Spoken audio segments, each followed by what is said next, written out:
Welcome to our immigration briefing program. Today, we have some compelling stories lined up for you.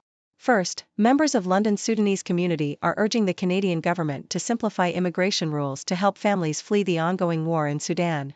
They argue that the current cap of 3,250 people is far too low given the dire circumstances. Next, Irish police have been busy this week, refusing entry to 50 individuals attempting to cross into Ireland illegally from the UK. This is part of ongoing efforts to clamp down on immigration violations and abuses of the common travel area. Lastly, in Australia, business pressures are keeping immigration numbers high despite the government's limited control over them. The focus has shifted from factory workers to skilled migrants, and temporary migration remains crucial for the economy. Please stay tuned for detailed coverage of these stories. CBC, members of London's Sudanese community are urging the Canadian federal government to streamline the application process and expand its capacity to allow more people fleeing the war in Sudan to come to Canada through sponsored family members.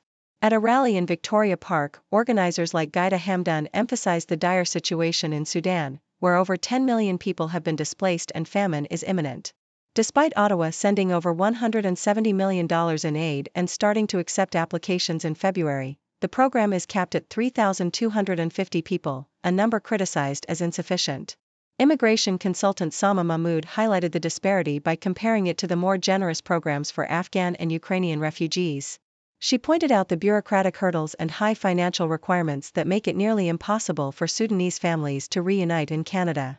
Many Sudanese Canadians feel overlooked by the global community, and the rally was a call for solidarity and more effective action from the Canadian government. Telegraph, Irish police have detected 50 people attempting to enter Ireland illegally from the UK last week, returning them across the border after they were found without the correct visas or identity papers. Since the beginning of October last year, 107 individuals have been detected over 21 days of action. This recent surge comes after Ireland rejected an offer from Rishi Sunak to join the Rwanda plan and insisted on the UK taking back migrants. The Gardaí, in collaboration with the UK Border Force and other policing services, conduct regular immigration checks along the border, including on roads and train lines. They emphasize a human rights-based approach in their operations, ensuring all checks are lawful, objective, and respectful. The Gardaí's efforts highlight the ongoing challenges and cooperation required to manage immigration within the common travel area. The Sydney Morning Herald, high migration is a hot topic in Australia, with many questioning why the government continues to allow so many people in. The reality is that the government has limited control over immigration, largely due to economic pressures and business interests. Historically, businesses have pushed for high immigration to boost profits and fill labor shortages, shifting from factory workers to skilled migrants. The focus has also moved from permanent migration to temporary visas, with sectors like education and hospitality heavily reliant on overseas students and backpackers. Despite public reservations, high migration has been a key driver of GDP growth, especially as the economy recovers post-pandemic. The recent surge in net overseas migration, particularly among students, has contributed to housing shortages and rising rents. Although both major political parties are making noises about capping immigration ahead of the upcoming election, the actual impact on net migration may be limited. The cyclical nature of migration means it will likely decrease as the economy weakens, regardless of new caps or restrictions. Telegraph, Theresa May has taken responsibility for the Windrush scandal, admitting that as Home Secretary, she failed to foresee the adverse effects of her hostile environment policy on the Windrush generation. In an ITV documentary, May acknowledged that the Home Office did not adequately track or provide documentation for these long-term residents, leading to wrongful deportations and denial of essential services. The scandal, which came to light in 2018, revealed that at least 83 people were deported despite having the right to stay in the UK. May apologized, and an inquiry criticized the Home Office's culture of disbelief and carelessness. The documentary also touches on May's tenure as Prime Minister, with political figures suggesting she was unsuited for the role during Brexit but might have been better for handling the COVID crisis. Damien Green, her former deputy, and others argued that May's skills were misaligned with the challenges she faced. The documentary also includes a personal anecdote about Donald Trump holding her hand during a visit to the White House, highlighting the unexpected moments of her premiership. CNN, Democrats are struggling to find the right messaging on immigration as they approach the November election, with President Joe Biden and his party trying to counter the Republican advantage on the issue. Laura Grant, a Phoenix resident, expressed frustration with both parties' handling of immigration, reflecting a broader voter sentiment. Democrats have been pushing a bipartisan border security bill, which Republicans have blocked, to portray themselves as serious about border issues. However, this strategy has sparked internal debates within the party. Progressives and migrant advocacy groups argue that Democrats should emphasize pro-immigrant policies to draw a clear contrast with Republicans. The Biden campaign is also considering other measures, like a presidential visit to the border and a new executive order on asylum claims. Polls indicate that immigration is a top concern for voters, especially in swing states like Arizona. The Democratic strategy aims to balance border security with legal pathways for migration, but there is a risk of alienating voters if the party's message does not resonate. Telegraph, Erica Baikoff, a world-class soprano, has been denied the right to settle in the UK despite being accepted under the Global Talent Visa program. Baikoff, who graduated from the Guildhall School of Music and has performed internationally, including at the Metropolitan Opera in New York, faced rejection because she did not spend enough time in the UK. The Home Office's decision highlights a flaw in the government's policy, which exempts academics but not artists from spending extended periods abroad. Baikoff argues that the pandemic forced her to seek work outside the UK, as opportunities in Britain were severely limited. Her legal team points out that the Home Office overlooked provisions allowing for absences due to travel disruptions and compelling personal reasons. Baikoff, who has upcoming performances with the London Symphony Orchestra and Houston Grand Opera, is challenging the decision, emphasizing her commitment to the UK and her contributions to its cultural scene. The case underscores the challenges faced by international artists under current immigration rules. Guardian, Lillian Senoy-Barr is set to make history on June 3 as Northern Ireland's first black mayor, a journey that began when she arrived as a refugee from Kenya in 2010. Her appointment is a source of pride for many in Northern Ireland and Kenya, but it has also attracted a wave of racist abuse and threats, particularly from far-right activists like Alex Jones. Despite these challenges, Senoy-Barr remains determined to serve her community. She has undergone self-defense training and has become more security conscious, but she emphasizes the importance of giving back to the city that has given her so much. Her rise coincides with a broader backlash against immigrants and refugees in the region, exacerbated by political tensions between London and Dublin over asylum seekers. Senoy-Barr's journey from a Maasai heritage in Kenya to a political leader in Derry highlights both the opportunities and the challenges faced by immigrants in Northern Ireland. Guardian, Donald Trump has long criticized American cities, especially those run by Democrats, as being plagued by crime and mismanagement.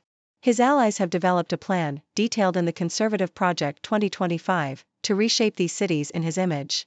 This includes deploying new police forces, withholding federal disaster and emergency grants unless cities comply with strict immigration policies, and even using the Secret Service to enforce laws in Washington, D.C. Project 2025, created by the Heritage Foundation, outlines a comprehensive strategy to advance right-wing policies across the federal government. Trump has also proposed building Freedom Cities on federal lands to inspire American imagination and provide new opportunities for home ownership.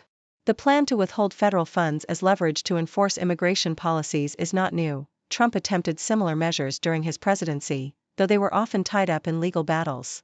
The potential impact of these policies on cities, particularly those that are sanctuary cities, could be significant, affecting everything from public safety to emergency preparedness.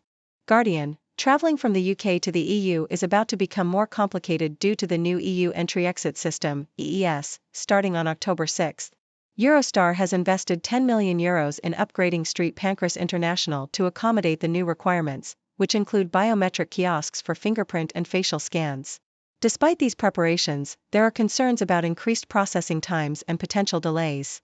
Eurostar aims to complete the process within 60 to 90 minutes, but some reports suggest it could take up to 2 hours. The new system will also impact other travel hubs like the Port of Dover and smaller airports, which may struggle to process biometric data efficiently. The EES will be followed by the European Travel Information and Authorization System (EISAS) in 2025, requiring additional pre-registration and a €7 fee for non-EU travelers. The transition period may include some flexibility measures to maintain smooth operations, but the overall impact on travel efficiency remains a concern. The Sydney Morning Herald.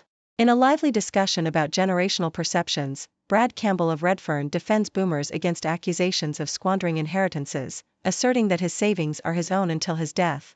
Meanwhile, Mark Berg humorously admits to mixing up the Rolling Stones and The Who due to his young age at the time. Robert Hosking laments the aging memory of his generation, while Sue Casiglia and Glenda Taylor share amusing anecdotes about quirky town names and their residents. A question arises about whether Narrowin is the only palindromic demonym, sparking further reader engagement. Toni Lawrenson's story about her father's acuity test leads Ian McNeely to share a humorous exchange involving his wife and an Australia Post employee during a citizenship interview.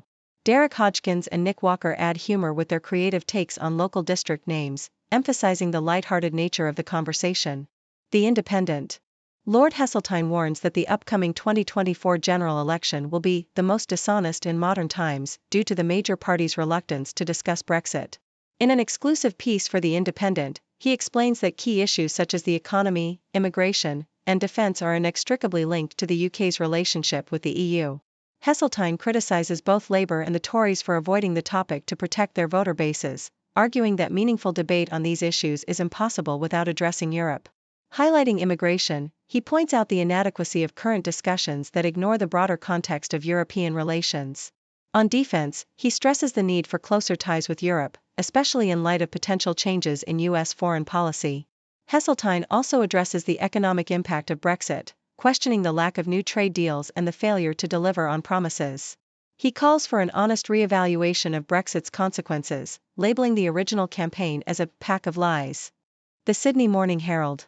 Australia's vocational education sector faces a crisis as hundreds of colleges are set to close due to the government's migration crackdown and proposed international student caps. Private education providers predict that about 150 vocational colleges will shut down over the next 2 years, with another 250 at risk.